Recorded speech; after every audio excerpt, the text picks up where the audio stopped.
Viernes 28 de noviembre de 2025 llega el momento de repasar los números del día. A ver, primero de los números que tenemos para repasar hoy. 420 años se están cumpliendo hoy. No hoy. Este año, este 2025, se han cumplido 420 años de la publicación de la primera parte del ingenioso hidalgo Don Quijote de la Mancha de Miguel de Cervantes Saavedra. Obra no icónica, clásica, indispensable de la literatura española, de la literatura universal, considerada la primera novela moderna. La primera novela moderna. Estamos diciendo que prácticamente se inventa un género. Cervantes inventó un género. Justamente en este año en el que se están cumpliendo 420 de la publicación, el Instituto Cervantes en España, que lleva el nombre justamente del autor del Quijote, anuncia una iniciativa para reescribir el Quijote con inteligencia artificial de acuerdo a criterios ecológicos y de género. No me creas, mirá lo que publica el propio Instituto Cervantes a través de quien es su presidente, Luis García Montero, que es en los hechos prácticamente un comisario político. Fíjate, el Instituto Cervantes reimagina el Quijote a través de la inteligencia artificial con una mirada ecologista y perspectiva de género. El artista Solimán López presenta en la sede de Madrid su proyecto Aeolia, con el que se abre un nuevo espacio, la Banca Cervantes. ¿Estamos completamente locos? Literalmente estamos completamente locos. ¿Alguien está pensando sinceramente que un aporte a la lengua española por parte del Instituto Cervantes, que es pagado con los impuestos que pagan todos los españoles, que un aporte es, cuando se están cumpliendo 420 años de esta pieza fundacional de la literatura universal, reescribirlo con códigos ideológicos, que es básicamente la escritura de género o la escritura ecologista o lo que se les ocurra? A ese punto ha llegado el nivel de fanatismo ideológico de algunos de los que están hoy en el gobierno en España, porque en definitiva, insisto, es un ente público y Montero es un comisario político. Es alguien que dijo, para que tengas dimensión, que la Constitución española, que permitió terminar con medio siglo de franquismo del año 78, carece de legitimidad democrática porque no fue escrita con lenguaje de género, literalmente. Bueno, esto habla del estado hoy de la cultura en España y en muchos lugares del mundo. Esperemos que esto pase y que lo que quede sea la obra del propio Cervantes. Pasamos al segundo número del día. 8 meses. Seguimos en Europa, pero no nos vamos al pasado, nos vamos a ir al futuro. 2100, el año en el cual, según los pronósticos, se llegaría a un verano de 8 meses. Un verano de 8 meses. Esas estimaciones que se han publicado en recientes estudios científicos que están diciendo cómo, primero, la evolución de los últimos 50, 100 años marca cómo en Europa los veranos son cada vez más largos, cada vez más terribles, cada vez más cruentos, con cada vez más muertes asociadas a los golpes de calor.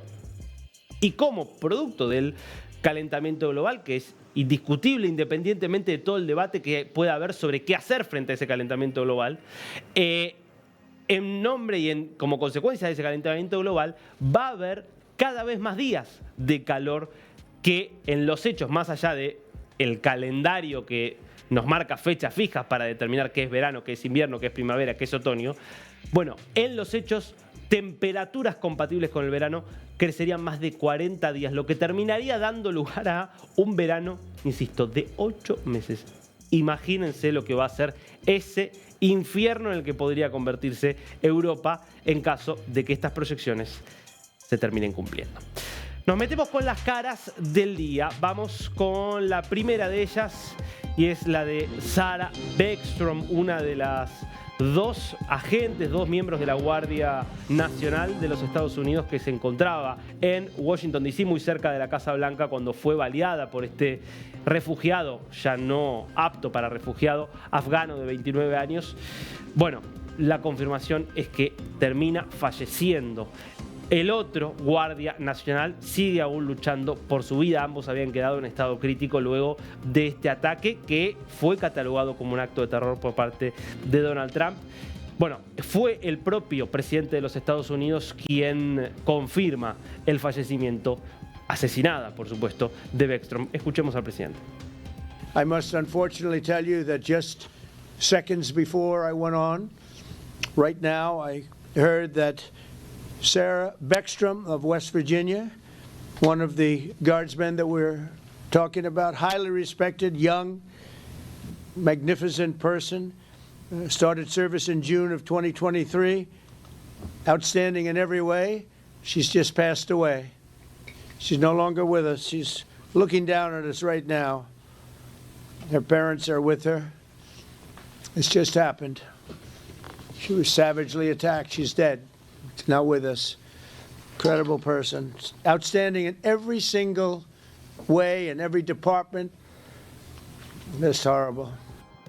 Recordemos que este afgano de 29 años, que también resultó herido luego de haber sido reducido por agentes de seguridad, había ingresado a los Estados Unidos en 2021 como parte de cerca de 70.000 afganos que habían sido colaboradores de los Estados Unidos en los 20 años en los que Estados Unidos estuvo en Afganistán y que, claro, quedaron indefensos luego de que cayera Kabul, de que ganaran los talibanes tras la retirada estadounidense, con lo cual Estados Unidos decidió, por orden del gobierno de Biden, darle cerca de a más de 70.000 en rigor afganos justamente ese estatus especial. Y este hombre había formado parte de una suerte de fuerza parapolicial que cooperaba con la CIA. Esa es la información que tenemos.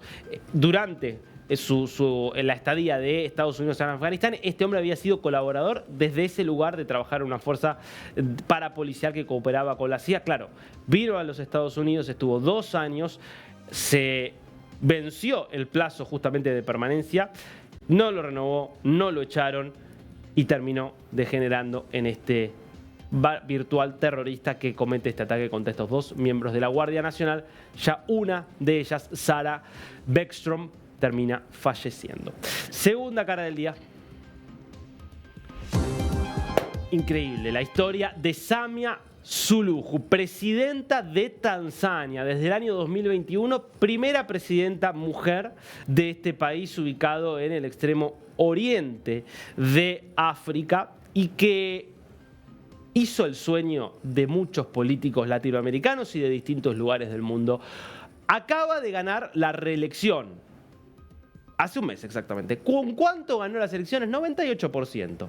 Más o menos, ¿no? 98%. Claro, elecciones que te imaginarás fueron absolutamente amañadas porque no hay lugar para la oposición, porque tiene el poder prácticamente absoluto. ¿Y entonces qué hizo?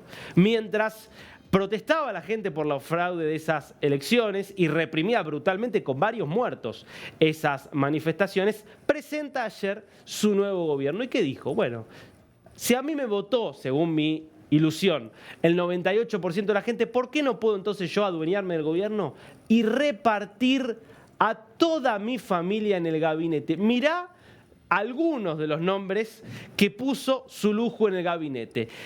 Ministro de Hacienda, el cuñado. El ministro de Salud es su yerno. La viceministra de Educación es su hija. Una de las diputadas es otra hija. Ministro de Defensa es el casamentero del matrimonio entre la hija y el yerno. El casamentero es una figura crítica para el Islam. Es el que conecta justamente porque son todos más o menos arreglados los casamientos en el Islam más tradicional, como el que se pregona en Tanzania.